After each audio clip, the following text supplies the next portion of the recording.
Welcome to our horror world. दोस्तों, ये करीबन 6 साल पहले की बात है। जिस घर में हम रहते थे, उस घर के पड़ोस में एक लड़का रहता था जो अपने माता पिता की बिल्कुल भी बात नहीं मानता था। हम कह सकते हैं कि बहुत ज़्यादा बिगड़ालू किस्म का था। उसकी उम्र ज़्यादा से ज़्यादा 15 या 16 साल की थी। तब से ही उसने शराब पीना, सिगरेट पीना शुरू कर दिया था, जिससे घर वाले बहुत ज़्यादा परेशान रहने लगे। इतना ही नहीं, उनका बेटा कभी कभी तो रात को 12-1 बजे तक आता और हमेशा वो नशे की हालत में रहता।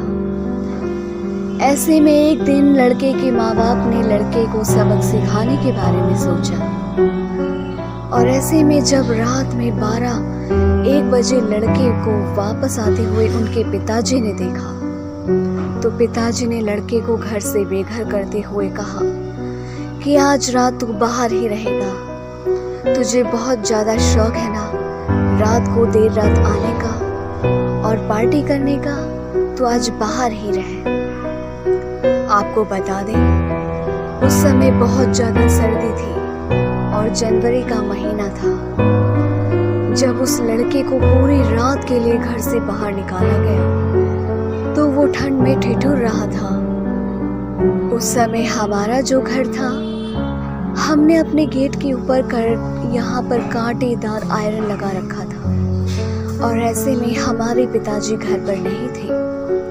वो किसी काम से 2 दिन के लिए घर से बाहर गए हुए थे। इसीलिए हमारी सेफ्टी के लिए हमने अपने लॉक में आयरन लॉक लगा रखा था, यानी जंजीर के साथ ताले को लगा रखा था।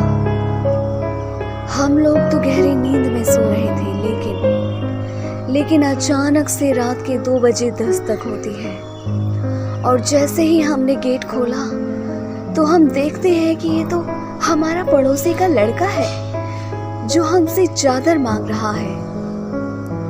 दोस्तों, आपको बता दें, ये हमारे आंगन के जरिए हमारे कमरे के दरवाजे को नॉक कर रहा था और अब हमसे चादर मांग रहा है। हमने उसे चादर तो दे दिया। उसने कहा, बस एक चादर दे दो, बहुत है। आपके आंगन में ही सो जाऊंगा, बस मुझे दे दो। दोस्तों, हमारे आंगन में एक बेड है जिस पर वो सो गया। सुबह होते ही लड़के के माँ बाप ने उसे बहुत डांटा और कहा अगर नहीं सुधरा तो इसका अंजाम बहुत बुरा होगा। लेकिन ये क्या, लड़के की हरकतों को देखकर तो ये लग रहा है कि वो बिगड़ रहा है। दिन प्रतिदिन बिगड़ती जा रही है उसकी हरकतें। रोज का यही ड्रामा हो गया था। रात को 11-12 बजे पीकर आना और यहाँ हरकत करना। एक दिन जब हम रात को सो रहे थे, तो हमें किसी के रोने की आवाज आई। हमने देखा कि पड़ोसी चिल्ला चिल्ला कर रो रहे हैं। ऐसे में आधी रात में हमारे माता पिता बाहर गए, पड़ोसी के घर मिलने गए कि आखिर वो क्यों रो रहे हैं। दोस्तों, जब हमें पता चला कि वो क्यों रो रहे हैं, तो हम तो डर ही गए, क्योंकि उनका बेटा जो रोज रात को पी कर आता था, बेरहमी से उसका एक्सीडेंट हो चुका है।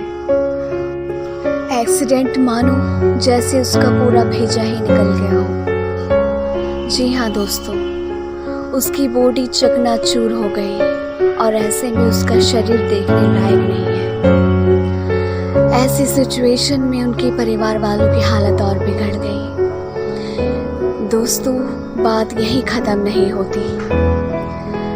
इस हादसे के बाद हमारे घर में रोज रात को 2 बजे दस्तक होने लगी। रात के 2 बजे से लेके सुबह 4 बजे तक जब भी दस्तक होती, हमारे घर का कोई बड़ा जब देखने जाता कि कौन है, तो वहाँ कोई मौजूद नहीं होता था।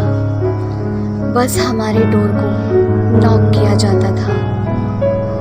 ऐसे में हम बहुत ज़्यादा परेशान हो गए, लेकिन क्या कर सकते हैं, आत्मा को शांति ही नहीं मिली।